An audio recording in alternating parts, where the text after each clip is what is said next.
The sound of distant moaning carried across the abandoned industrial district like a funeral dirge, and Kestrel Ashworth knew their time was running out. She pressed her back against the cold concrete wall of the warehouse, her engineer's mind automatically cataloging the structural weaknesses in their temporary sanctuary. 3 weeks they'd been trapped in this maze of factories and loading docks, 3 weeks since the Horde had surrounded the city's eastern quarter and cut off their planned evacuation route. "The south corridor's compromised," whispered Thaddeus Grimm, his weathered face bearing the permanent frown of a man who'd seen too many battles.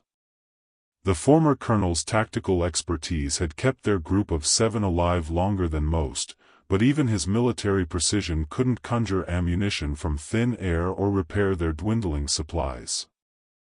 His gray eyes met Kestrel's, and she saw the same calculation there that haunted her own thoughts. How many more days before desperation forced them into the open? Zara Nightingale crouched beside a makeshift medical station, her young hand steady as she cleaned a wound on Fenwick Blackwood's arm. The 23-year-old had been studying to become a doctor when the world ended, and now her incomplete medical training was all that stood between them and infection in a world where antibiotics were more precious than gold. "We can't stay here much longer," she murmured, not looking up from her work. "Fenwick's cut is deeper than I thought, and without proper antiseptic." Fenwick, their electronics specialist, managed a weak smile despite the pain. His laptop bag never left his side, containing the solar chargers and communication equipment that had helped them evade the infected masses for months. "I'll be fine, Zara. Just patch me up so I can get back to monitoring the radio frequencies. If there are other survivors out there, if there's a safe zone we don't know about." Lysander Voss materialized from the shadows near the loading dock entrance, his movements silent as always. The former park ranger had adapted to this new world better than most, his tracking skills translating perfectly to navigating around zombie hordes. "Patterns changing," he reported, his voice barely audible. "They're clustering differently, almost like they're being directed. We've got maybe 6 hours before they find this place." Cordelia Thorne looked up from the hand-drawn map she'd been updating, her teacher's instincts for organization keeping their group coordinated even as chaos reigned outside. Her graying hair was pulled back in a practical bun, and her clothes bore the practical modifications of someone who'd learned to value function over form. "The supply depot 3 blocks north," she said, tracing a route with her finger. "Dmitri scouted it yesterday. If we can reach it, we might find the materials we need." Dmitri Volkov shifted uncomfortably at the mention of his name. The former delivery driver had become their designated runner, his knowledge of the city's back alleys and service tunnels invaluable for scavenging missions. But each trip outside grew more dangerous, and the haunted look in his eyes spoke of close calls that he'd never fully shared with the group. Kestrel studied the faces around her, these 6 people who'd become more than mere survival companions over the months since the outbreak began. They'd found each other through chance and necessity, but they'd stayed together through choice and trust. Now, as the infected masses tightened their grip around the industrial district, she felt the weight of leadership settling on her shoulders like a burial shroud. "We're not just running anymore," she said finally, her voice carrying the quiet authority that had emerged naturally over their time together. "Every time we relocate, we lose supplies, energy, hope. It's time we stopped reacting and started planning." She moved to Cordelia's map, studying the carefully marked positions of zombie concentrations and potential resources. "Thaddeus is right about the timeline, but what if we don't just escape? What if we build something they can't breach, something that gives us time to plan our next move properly?" The warehouse fell silent except for the distant moaning that never quite stopped, the soundtrack of their new reality. Outside, the infected wandered in their endless hunt for living flesh, but inside this circle of flickering candlelight, 7 people dared to imagine a future beyond mere survival. The pre-dawn darkness felt alive with threats as Kestrel led her team through the narrow alley between 2 manufacturing plants. Every shadow could hide death, every distant sound might herald their discovery. Dmitri had spent hours the previous evening drawing detailed maps of their route to the supply depot, marking every obstacle and potential choke point with the precision of someone whose life depended on accuracy. 20 meters to the first junction, Lysander breathed from his position at the rear, his eyes constantly scanning for signs of pursuit.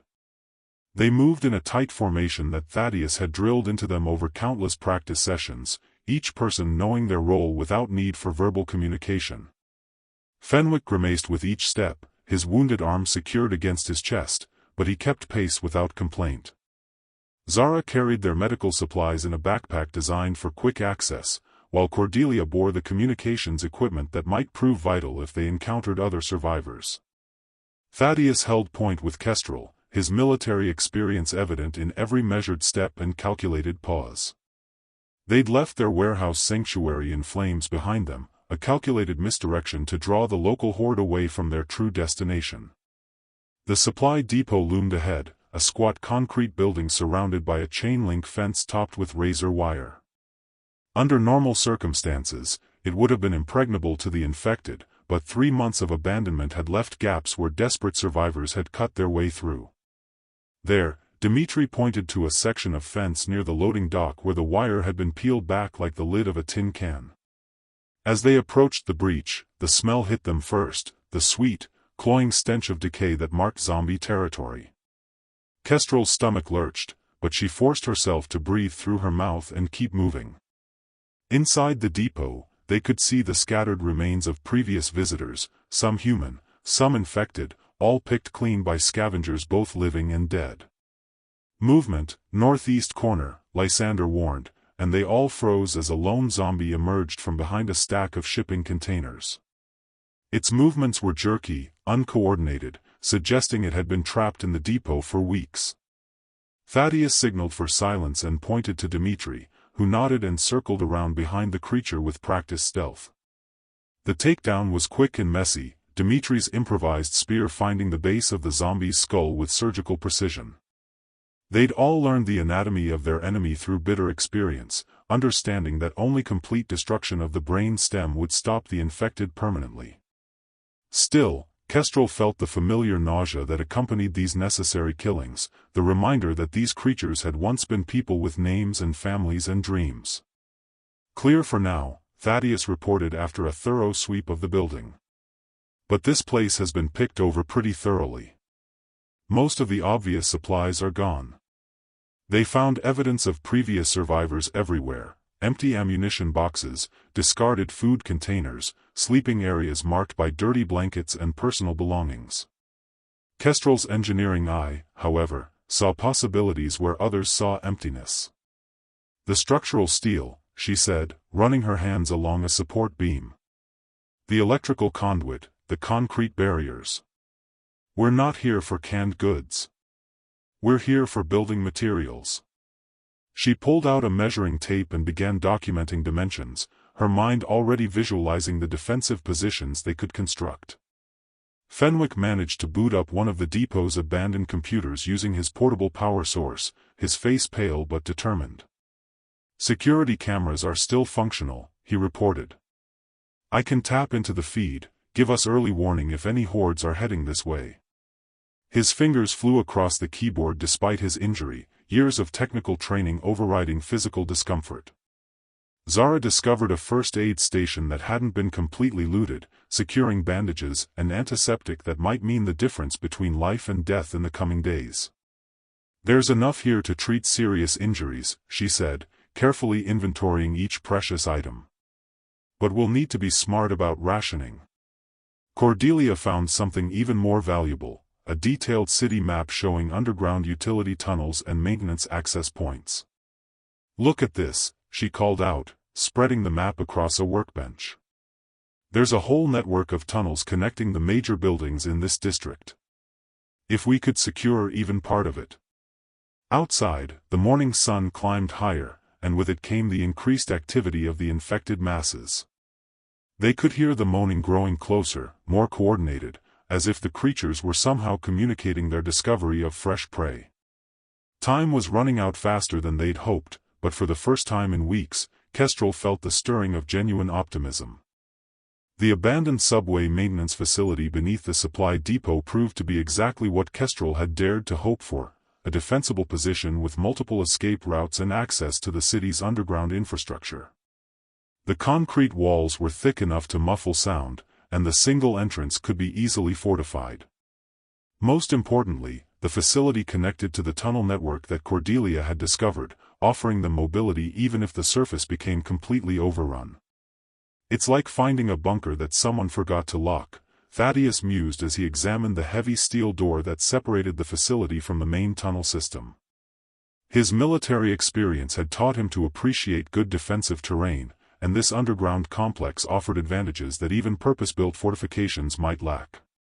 "We could hold this position indefinitely if we're smart about supplies and security." Fenwick had already begun setting up their communication equipment in what had once been the facility's control room.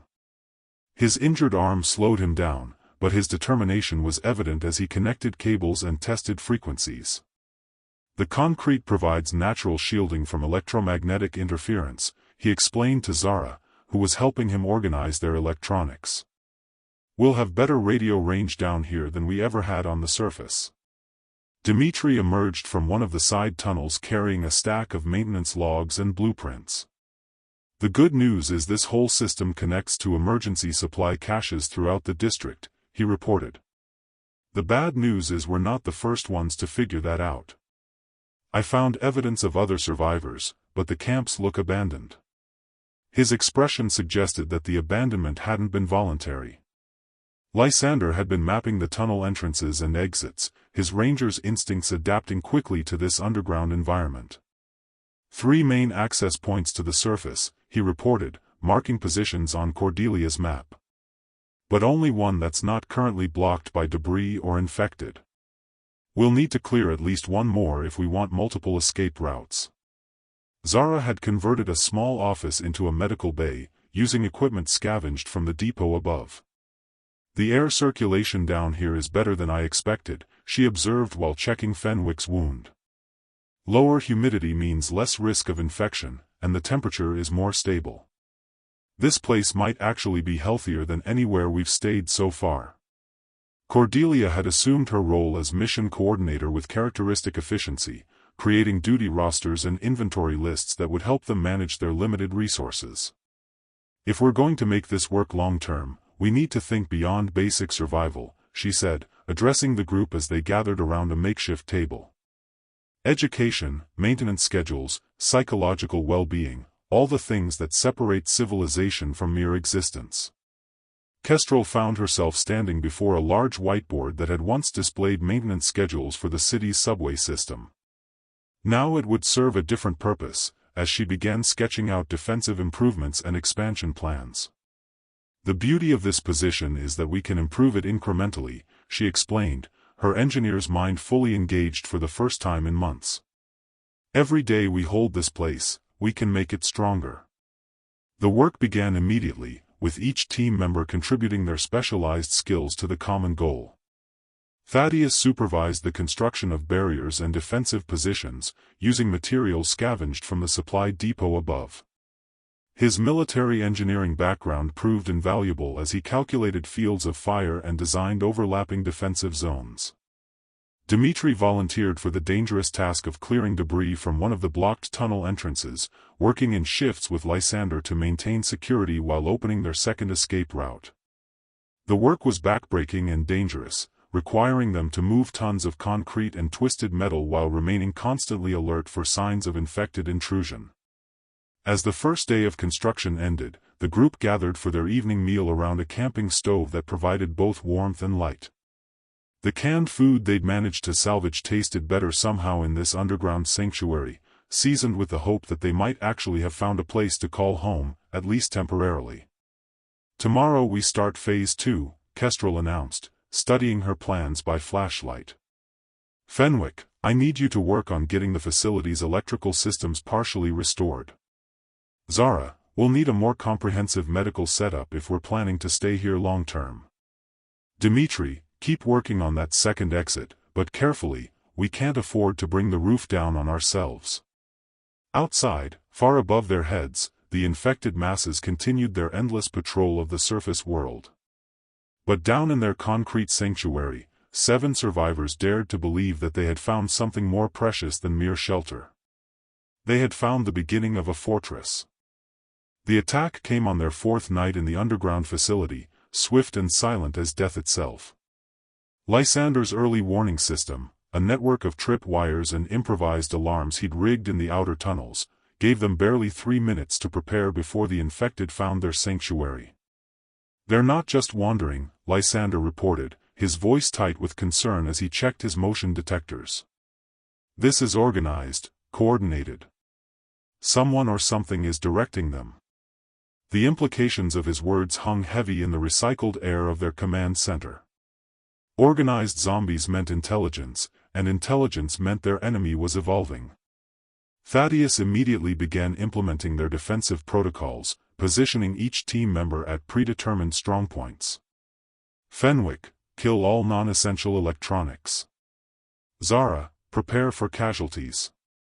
Cordelia, secure our documentation and supplies for potential evacuation. His military bearing never wavered, but Kestrel could see the calculation in his eyes. They'd prepared for random encounters, not coordinated assault. The first wave hit their primary entrance like a battering ram of rotting flesh and broken bones. The steel door held, but the creatures on the other side began a systematic assault that spoke of purpose rather than instinct. "They're using tools," Dimitri called out from his position near the secondary exit. "One of them has a crowbar, another's got some kind of hammer. They're actually trying to breach our defenses." Kestrel felt her heart sink as she realized the full implications of what they were facing. These weren't the mindless shambling hordes they'd learned to avoid and evade.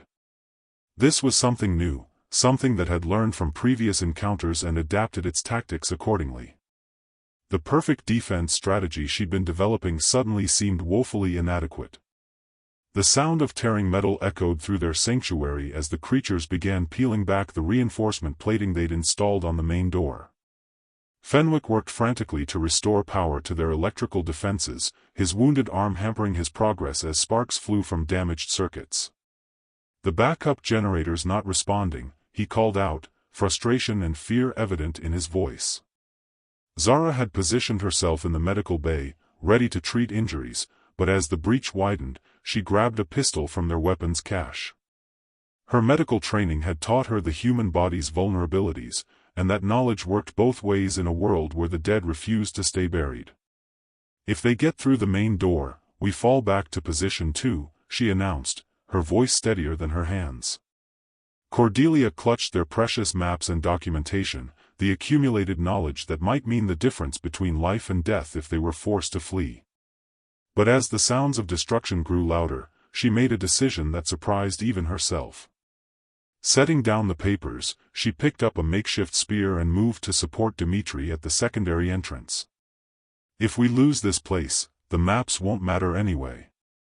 The first zombie broke through just as Fenwick managed to restore partial power to their electrical defenses. The creature stumbled into their kill zone, and the improvised electric fence did its work, dropping the infected mass in a shower of sparks and the smell of burning flesh. But more kept coming, and their power reserves were already running dangerously low. Thaddeus opened fire with calculated precision, each shot finding its mark in the narrow corridor that funneled their attackers into a single approach. But ammunition was finite, and their enemies seemed infinite. "We need to fall back," he called out, even as he continued his methodical defensive fire. "This position is compromised." It was Lysander who spotted the trap, his ranger's instincts picking up on the subtle signs that others missed. "They're hurting us," he called out, his voice barely audible over the sounds of combat. "The secondary exit, there are more of them waiting outside. This whole attack is designed to drive us into their arms." Kestrel's mind raced through their options, her engineering training warring with the primal fear that threatened to overwhelm rational thought. The facility they'd worked so hard to fortify was becoming their tomb, but abandoning it meant facing the coordinated horde outside with limited supplies and no defensive advantages. The maintenance shaft, she called out, remembering a detail from the facility blueprints. There's an emergency exit that connects to the old steam tunnels. It's not on any of the maps because it was sealed decades ago. It was a desperate gamble, but desperation had become their most reliable advisor in this new world. As they prepared for their desperate escape, Dmitri made a choice that would haunt them all. Grabbing the facility's emergency demolition charges, remnants from the subway system's original construction, he turned to face the advancing horde. "Get to the steam tunnels," he called out, his voice carrying the finality of a man who'd already accepted his fate. "I'll buy you time." The explosion that followed sealed their escape route and collapsed half the facility, taking Dmitri and dozens of infected with it. As they stumbled through the darkness of the steam tunnels, following the pale beam of Fenwick's flashlight, each survivor carried the weight of their first real loss since forming their group. The steam tunnels were a hellscape of scalding pipes and choking vapor, but they provided the one thing Kestrel's group desperately needed: time to think. 3 days had passed since Dmitri's sacrifice, and they'd been moving constantly through the underground maze, avoiding both the infected and the grief that threatened to paralyze them whenever they stopped long enough to remember. "The attack pattern suggests intelligence," Thaddeus said during their first real planning session since the disaster. They'd found temporary refuge in an abandoned electrical substation, its thick concrete walls providing both shelter and psychological comfort. Not just in individual zombies, but in their coordination. Someone or something is organizing them into hunting parties. Fenwick had been unusually quiet since their escape, his technical mind struggling to process the implications of what they'd witnessed. "I've been monitoring radio frequencies," he said finally, his voice hoarse from the steam they'd breathed. "There are signals out there, patterns that don't match natural phenomena. If the infected are being controlled, there might be a technological component." Zara worked methodically on their injuries, her medical supplies depleted but her skills more crucial than ever. The steam tunnels had left them all with minor burns and respiratory irritation, but the psychological wounds ran deeper. "We can't keep running like this," she said, cleaning a cut on Lysander's hand. "We need time to heal, to plan, to remember why we're fighting." Lysander had been scouting their immediate area, his tracking skills adapting to the unique challenges of the underground environment. "There's a pattern to the zombie movements above us," he reported. "They're not just hunting randomly anymore. They're conducting sweeps, systematic searches. It's like they're following a search grid." Cordelia spread their salvaged maps across a makeshift table, her teacher's instincts focused on learning from their recent disaster. "The facility was too obvious," she admitted, pointing to their former sanctuary's location. "Large, well-supplied, defensible, exactly the kind of place that survivors would seek out. If the infected are being directed by intelligence, it would naturally target such locations." Kestrel stared at the maps, her engineer's mind processing their failures and successes with equal weight. The perfect defense strategy she'd envisioned was based on static fortifications, but their enemy was proving far more adaptable than she'd anticipated. "We've been thinking like humans," she said slowly, the realization dawning as she spoke. "Building castles to withstand siege warfare. But our enemy doesn't follow human logic." The conversation was interrupted by a discovery that changed everything. Fenwick's portable radio receiver began picking up a transmission, faint but unmistakably human. The voice was speaking in code, using military terminology that Thaddeus immediately recognized. "Grid reference 77 Alpha, population confirmed hostile, recommend immediate sanitation protocol." "Military," Thaddeus confirmed, his face grim. "But they're talking about civilians like they're contaminated areas." Sanitation protocol is military speak for complete elimination of threats. The implications were staggering. Their own government might be treating all survivors as potential infection vectors. Zara's medical training allowed her to fill in the gaps that military experience couldn't provide. If there's any doubt about infection vectors, standard containment protocol would be to eliminate all potential carriers, she explained, her voice carrying the weight of terrible understanding. In their minds, any survivor could be a hidden infected, a walking time bomb. Lysander's survival instincts kicked in immediately. "We need to assume we're being hunted by both sides now," he said, checking his improvised weapons. "The infected have shown they can coordinate attacks, and now we know the military considers us expendable. We're caught between two different kinds of monsters." Fenwick began working feverishly on their communication equipment, his wounded arm forgotten in the urgency of his task. "If I can crack their encryption, we might be able to monitor military movements," he said, sweat beading on his forehead despite the cool underground air. "Know when they're planning operations in our area." Cordelia looked up from her maps with the expression of someone who'd solved a particularly complex puzzle. "We've been approaching this wrong from the beginning," she announced. "We're not trying to build a fortress to hold ground.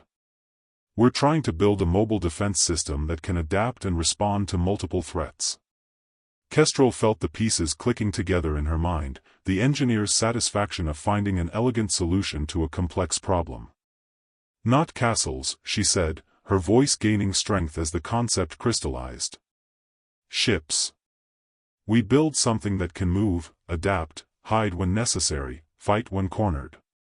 A moving fortress that can navigate both the infected territory and military surveillance." As they planned their new approach, each team member began to see their role in a different light. They weren't just survivors anymore, they were the crew of a vessel sailing through the most dangerous waters imaginable. And like any good crew, they would adapt, overcome, and find a way to chart a course towards something resembling home. The loss of Dimitri had taught them that their enemy was evolving, but it had also taught them something else: they could evolve too. The question was whether they could adapt fast enough to stay ahead of the forces that wanted them dead. The abandoned subway car that would become their mobile fortress sat rusting in a forgotten maintenance yard, but Kestrel could see its potential through the grime and decay. Armored, self-contained, designed to move through tunnels that connect the entire city, she explained to her team as they surveyed their new project. "We modify the engine, add solar charging capability, and we have a base that can relocate whenever we're discovered." Thaddeus examined the car's structure with a professional eye, his military engineering background revealing possibilities that others might miss. "The steel shell can be reinforced, windows replaced with armored plates, and the interior reconfigured for defense," he said, already visualizing firing ports and defensive positions. "It's not just transportation, it's a mobile command center." Fenwick had spent 2 days studying the subway car's electrical systems, his technical expertise crucial to their ambitious plan. Despite his healing arm, he worked with renewed purpose, understanding that their survival might depend on his ability to restore functionality to decades-old technology. "The motor's salvageable, and I can rig a hybrid system using car batteries and solar panels," he reported. "We'll have limited range, but enough to stay ahead of pursuit." Zara had been designing the medical compartment, maximizing their ability to treat injuries while maintaining the mobility that their new strategy demanded. Compact surgical setup, medication storage, even a small recovery area, she explained, sketching layouts on salvaged paper. "Everything secured for movement, but still functional when we're stationary." Lysander scouted the surrounding tunnel network, mapping routes and identifying potential hazards that their mobile base would need to navigate. "The main lines are clear for at least 15 miles in either direction," he reported. "But there are sections where we'll be exposed, places where the tunnels connect to surface access points." Cordelia had been working on logistics, the complex problem of maintaining supplies and communications while constantly moving. "We'll need to establish cache points along our route," she said, studying tunnel maps by candlelight. "Hidden supply depots that we can access during movement, but that won't reveal our location if discovered." The work progressed faster than any of them had dared hope, driven by the knowledge that both infected hordes and military forces were actively searching the area. Each day brought new challenges as they stripped useful materials from the maintenance yard and scavenged components from abandoned subway infrastructure. It was during the fourth day of construction that they encountered their first test of the mobile defense concept. Lysander's early warning system detected movement in the tunnels, a coordinated sweep that suggested military involvement. Multiple contacts, moving systematically through the eastern tunnel network, he reported. They'll reach our position within the hour. Time to see if our theory works in practice, Kestrel announced, making the decision that would define their future survival strategy. The subway car's engine coughed to life under Fenwick's careful ministrations, and their mobile fortress began its first journey through the underground darkness. The sensation of movement after weeks of static hiding was both exhilarating and terrifying. Through the armored viewing ports, they could see tunnel walls sliding past in the pale beam of their headlamps, while Fenwick monitored their power consumption and Lysander tracked their position using salvaged GPS equipment. "Contact ahead," Thaddeus called out from his position at the forward observation post. Infected, maybe 30 of them, blocking the main tunnel. Their first real test had arrived sooner than expected, but their mobile fortress was designed for exactly this kind of encounter. The subway car's reinforced front end scattered the zombie horde like a steel battering ram, while their defensive modifications allowed them to clear the remaining threats without stopping. "It works," Zara breathed, watching the last of the infected fall away behind them. "We can actually fight while moving." But their celebration was premature. Fenwick's radio intercept equipment began picking up military communications, and the coded transmissions revealed that their movement had been detected. "They're tracking us," he reported, his face pale in the glow of his equipment displays. "Multiple units converging on our route." "Then we disappear," Kestrel decided, implementing the second phase of their mobile defense strategy. Lysander guided them into a network of maintenance tunnels too narrow for military vehicles, while Fenwick powered down all electronic emissions that might reveal their location. For 3 hours they sat in complete darkness and silence, listening to the sound of military vehicles passing overhead and the distant echo of infected moans from the main tunnels. Their mobile fortress had protected them from direct confrontation, but it had also taught them a crucial lesson about the new rules of survival. "We're not just hiding anymore," Cordelia observed as they emerged from their concealment and resumed movement toward a predetermined safe zone. "We're actively maneuvering, using mobility as our primary defense. It's like naval warfare, but underground." As their subway car disappeared into the tunnel network, leaving no trace of their passage except the scattered remains of the zombie horde they dispersed, Kestrel allowed herself a moment of cautious optimism. They'd lost their static fortress, but they'd gained something potentially more valuable, the ability to strike and fade, to exist in the spaces between their enemies' expectations. The moving storm they'd become would be harder to predict, harder to trap, and infinitely harder to destroy. 6 months after their escape from the underground facility, Kestrel's mobile fortress had become a legend whispered among the scattered survivor communities that still clung to existence in the city's depths.